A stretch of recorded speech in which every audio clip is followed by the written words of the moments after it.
أعوذ بالله من الشيطان الرجيم. بسم الله الرحمن الرحيم.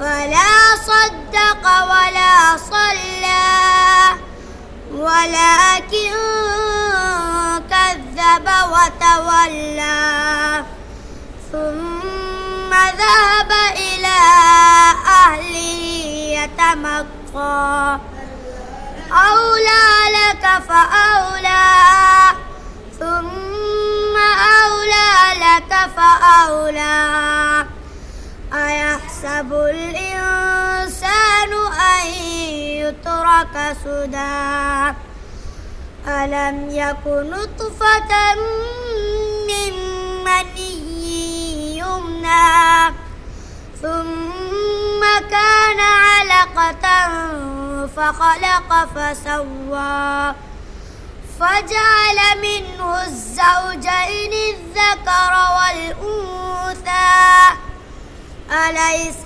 ذلك بقادر